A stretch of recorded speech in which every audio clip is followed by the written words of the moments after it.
quero falar com você nessa hora sobre um assunto muito importante.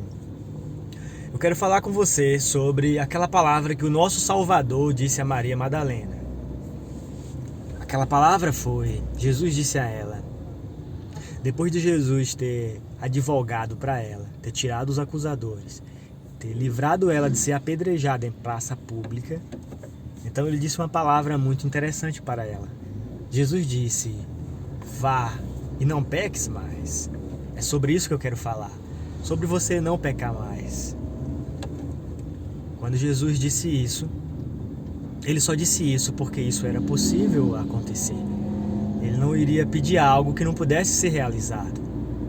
A questão é que ele é o autor da fé. É ele quem faz com que o homem não peque mais. É ele quem tem uma grande pá em sua mão, que tira todo o pecado, que queima, ele que batiza com fogo. Ele é o cordeiro que tira o pecado do mundo. Então, quando você nasce dele, a semente está em você. E aquele que nasce de Deus não peca. Era disso que Jesus estava falando com Maria. Ele não colocou mandamento novo sobre Maria. Ele não colocou ela na lei dizendo para ela não ir mais adulterar. Mas claro que não era para Maria adulterar. Só que ela fez. E quem garante que ela não voltou a deslizar novamente? A Bíblia não vai falar sobre esse assunto, mas a Bíblia vai declarar isso que Jesus disse, vai e não peques mais. E eu quero dizer para você que Jesus não coloca você sobre novo mandamento. O mandamento novo que Jesus coloca para você é amai-vos uns aos outros. Amai-vos uns aos outros como eu vos amei. Porque o amor, ele é o cumpridor da lei. Amar a Deus é conhecer a Deus, é provar Deus, provar dele. Venham e provem, porque o Senhor é bom. E se você se alimenta dele, então você viverá eternamente. Se você está recebendo a palavra do Senhor, então essa palavra é água. E essas águas vai limpar você. Essas águas é o processo batismal. Essas palavras estão entrando em você. E seu coração vai se enriquecendo dessa palavra. De modo que Jesus passará a ser o vivente em teu ser. E quando isso acontece, então Jesus disse, peça o que tu queres. Se as minhas palavras estiverdes em você, tudo o que disser, assim será. Não é o homem mais, mas é Deus no homem. O grande diferencial do Velho para o Novo Testamento é exatamente Deus e o homem. No Velho Testamento é o homem fazendo para Deus. No Novo Testamento é Deus cumprindo todas as coisas. A nova aliança é feita no sangue de Cristo. A salvação, ela é exclusiva. Ela é totalmente dependente de Deus. Isso não tem nada a ver com o seu livre-arbítrio. Isso não tem nada a ver com o seu esforço ou mérito. A igreja não se interessa por divulgar isso, porque a igreja sim tem interesse no mundo. Jesus não tem interesse no mundo. Alguém ensinou para você errado. Jesus não tem interesse no mundo. O mundo que Jesus tem interesse, esse mundo é os seus eleitos. Você pode acompanhar isso no capítulo 17 de João. Ele vai dizer, eu não oro pelo mundo. Eu oro por estes e por aqueles que hão de crer em mim. O Cordeiro de Deus que tira o pecado do mundo, esse mundo que o Cordeiro de Deus tira o pecado, esse mundo sou eu. Esse mundo é você. Aqueles a quem Deus escolheu, aqueles a quem Ele antes conheceu, a esses Ele predestinou. E aos que predestinou, chamou. Há uma voz chamando, e essa voz chama para fora. Ouça a voz do Filho de Deus. Só há um meio de Deus está operando hoje. Antigamente ele falou de muitas formas, mas agora ele fala com exclusividade por seu Filho. E esse Filho é a palavra. Esse Filho não é a carne, embora isso estava em carne. Essa voz do Filho estava vivendo em seres humanos. E ela continua vivendo em seres humanos. O maior apóstolo de Cristo encontrou essa voz. E essa voz declarou a ele que essa voz estava na igreja, nas pessoas. O grande mistério a Paulo revelado é Cristo em você. É Cristo na igreja. O Evangelho de verdade é uma vida. O Evangelho de verdade é o poder de Deus para a salvação. O Evangelho de verdade não é pertencer a um segmento religioso. Você pode pertencer a esse, aquele e despertencer. Agora, se você provar da palavra celestial, se você se tornar participante do Espírito, é impossível você cair, é impossível você desviar. Ora, isso parece contraditório, porque você vai encontrar o capítulo 6 de Hebreus, que vai declarar que aqueles que caíram depois de ter provado de todas essas coisas, então não há mais sacrifício para eles. Isso está falando dos reprovados. Isso está falando de alguém como Judas Iscariotes, que tomou da Santa Ceia do Senhor, que foi participante no apostolado, e então ele negou o nosso Salvador. Então são pessoas como Judas Iscariotes. Capítulo 6 de Hebreus são essas pessoas. Essas pessoas também você vai encontrar, tem total relação com aqueles profetas que o espírito de mentira estava na boca deles, nos dias de Micaías. Então veja, do Senhor pertence todas as coisas. E existem esses profetas que são do Senhor, mas que eles são verdadeiros profetas. Eles são de Deus, eles têm o Espírito de Deus. Eles recebem essas coisas, mas é para um propósito. Na hora mais decisiva, eles então fazem como Judas. Eles então fazem como Balaão. Eles então fazem como tantos outros, porque eles se tornam falsos e anticristos. Esses mesmos são os falsos e anticristos. Quem foi Constantino? Se você olhar por um lado, você vai pensar, olha, Constantino foi muito importante. Ele declarou, ele proibiu dos cristãos ser perseguidos. Foi através de Constantino que a igreja teve a legalidade do Estado. Ora, Constantino era um homem intelectual. Nada contra os homens intelectuais. Mas quando esses homens intelectuais, quando eles não enxergam a Deus, quando eles não veem a visão do Senhor, então você tem que estar de fora deles. O que Constantino fez foi simplesmente colocar a igreja na morte. A igreja estava guiada pelo Espírito. Agora isso é muito louco. Como que o Espírito guiava os cristãos a serem perseguidos e mortos? Como que pode Deus guiar seu filho ao deserto? Como que pode Deus fazer essas coisas loucas?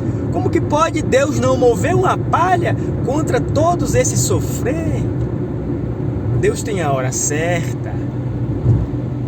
As pessoas querem ser Elias, de sequer nem provar a morte. Os crentes então estão esperando isso. Eles estão aguardando um grande arrebatamento, um grande livramento do Senhor. E então eles vão ser levados ao céu. É isso que eles aguardam. E isso não vai acontecer. Isso não vai acontecer para eles. A palavra do Senhor precisa ser compreendida. Se você pode crer, a morte já foi vencida. Se você de fato é um crente, você não morre mais. E todos aqueles que morreram no Senhor, eles estão ressurretos. A morte não tem mais poder quando Jesus a venceu na cruz. Por isso que ele disse, não temam, eu venci o mundo. A vitória nossa está garantida pelo sangue de Jesus. Se ele venceu, então nós também vencemos. O segredo é, ele vive em mim. Se Cristo vive em mim, já não vivo mais eu. E se Cristo vive em mim, ele continuará a vencer todas as coisas como foi outrora, porque ele é o mesmo, ontem, hoje e eternamente. A maior de todas as coisas é a vitória sobre o pecado. Você pode ser um ateu, você pode ser um incrédulo. Não importa o que você é. Não importa o seu nível social. Não importa se você não está tendo problemas financeiros nessa hora. Você vai morrer. A morte é um fato. E aí você diz, e você também vai morrer. Eu digo para você que não. Você precisa conhecer o Evangelho. Você precisa saber que eu não sou o que você está vendo. Eu não sou desse mundo. Eu não sou mais eu. Cristo vive em mim. O sangue do Cordeiro comprou da terra aqueles que o Pai deu. Então esses eleitos não pertencem a esse sistema. Esses eleitos estão livres do mal. Ser livre do mal, o que é o mal? O mal é essa carne do pecado. A vitória sobre o pecado é vencer a carne, porque o pecado está na carne. Quem me libertará do corpo desta morte? O salário do pecado é a morte, e a morte está no corpo. A morte está aqui na minha carne, mas eu já não estou mais em carne. Eu agora estou em espírito. E se eu estou em espírito, eu então vivo em espírito. Viver em espírito é estar vitorioso sobre o pecado, é estar cavalgando no cavalo branco, é estar vivendo, frutificando para Deus, tendo agora o nosso corpo, o nosso velho homem neutralizado pela presença do Senhor. Por esse novo homem que nasceu em verdadeira justiça e santidade. Todos os homens que não provaram dessa palavra, o que precisa é isso. Se você encontrar a Deus, então você encontrou tudo. É o que o nosso Salvador declarou. Uma coisa só basta. Essa que Maria alcançou, assentar-se e ouvir a palavra do Senhor.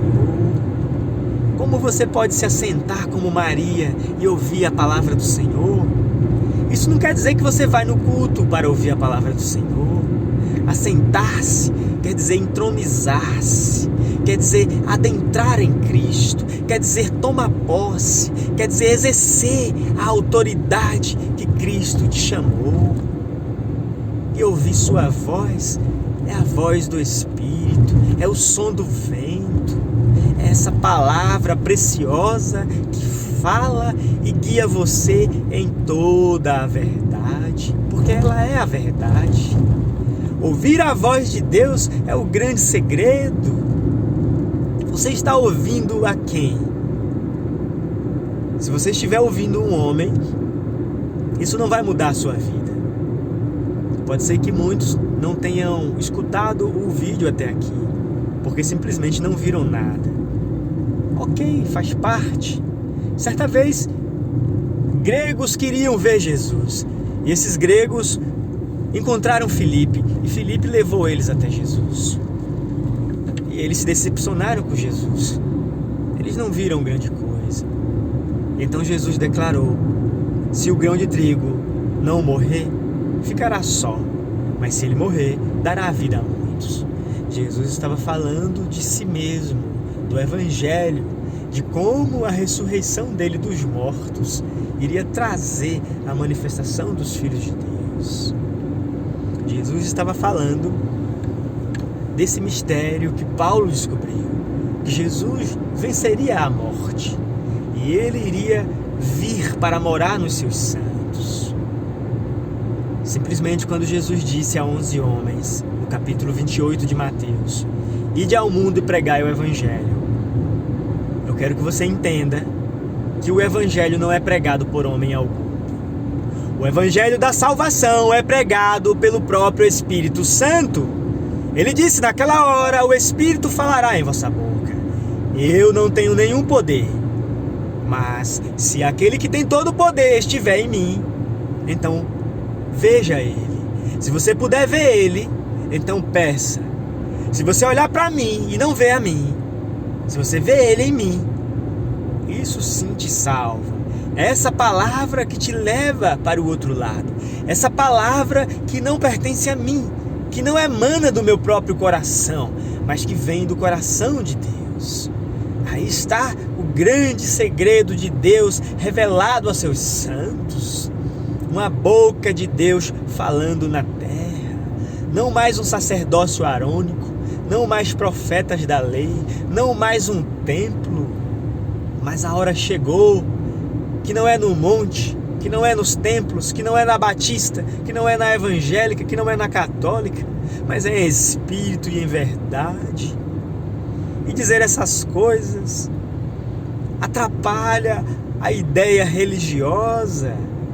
A igreja quer conquistar o mundo e ela está fazendo, mas eles não sabem que eles estão cavalgando um cavalo que muda de cores. O grande poder que a igreja recebeu de Constantino, ela está exercendo hoje. Esse poder é o poder do Estado. Essa besta tem 2 chifres, tem um poder político e um poder religioso. Ela é muito poderosa. Isso não é só o catolicismo, isso é um poder religioso que se resume em 2 poderes, religião e política. Esse é o governo do anticristo. Você não leu o que Paulo disse? Que esse filho da perdição se entronizaria na igreja de Deus. E o que é que aconteceu quando Constantino entregou esses poderes à igreja? O filho do pecado foi ali introduzido. E você diz, isso é o Papa? Ora, você está certo. Mas a questão é que não é só o Papa. Perceba que assim como Cristo era um e se tornou muitos, assim também o anticristo. Ele começa como um, ele se entronizou como um. Mas o que aconteceu com os protestantes? Eles também seguiram a mesma pegada do catolicismo. Me diga, por favor, me diga agora o que é um pastor presidente. Se não é um papa, se não é um homem mandando em outro. Você como pastor, você tem a liberdade de pregar na sua igreja e você dizer que a sua igreja realmente pertence a Cristo. E você pegar os dízimos e ofertas que entrar ali e você devolver ao povo e mandar uma banana para a sede. A hora chegou. A hora é essa. Nós não precisamos amar a glória dos homens. Nós precisamos pregar o evangelho como o evangelho é. Porque um escravo não pode libertar outro. Você está enganado, sendo um pastor doutorado, sendo um mestre, construído pelo sistema. Essa armadura de Saul, isso não vai vencer o gigante Golias. Esse grande anticristo que está na terra, esse grande sistema bestial. Você precisa ser como Davi. Pegar essa armadura, pegar essas coisas e jogar fora. E vestir-se da armadura de Deus. E Davi precisou de 5 coisas, 5 pedras. Essas 5 pedras, você pode fazer uma grande relação disso com Efésios 4:11. Aquelas 5 pedras, você pode dizer que são apóstolos, profetas, evangelistas, mestres e doutores. E que isso não são homens, mas que isso é o Espírito de Deus. Isso é o que Deus enviou para ministrar. Um ministério do Espírito. Por isso que eu não preciso ter igreja.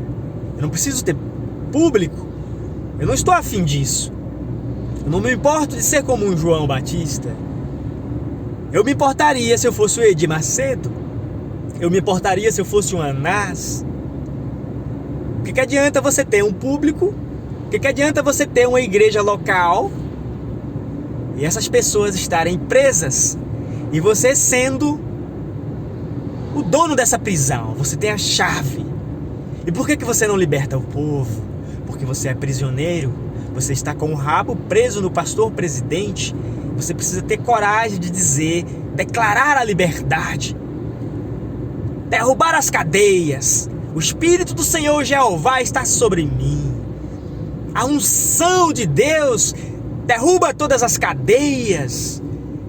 E então você fica louco como Moisés. Não seria mais racional Moisés se tornar faraó e libertar o povo? Você diz para mim, seria muito mais racional você pertencer a uma igreja e então falar ao povo. eu já sou espiritual, como Moisés foi, de entender que a libertação que Deus fez não é pela vontade da carne. A razão perde para a fé.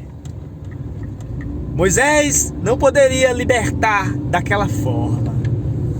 E então Moisés se tornou um escravo. Ele veio com um cajado promover a grande libertação. O Espírito de Deus está promovendo uma grande libertação nessa hora. As igrejas evangélicas, todo o meio protestante, todo o meio católico, todo o meio que se diz cristão, isso é o Egito. Saia dela, povo meu! O Egito está aí. E um êxodo está sendo declarado nessa hora. Se você ouvir a voz do Espírito, você precisa seguir esse som.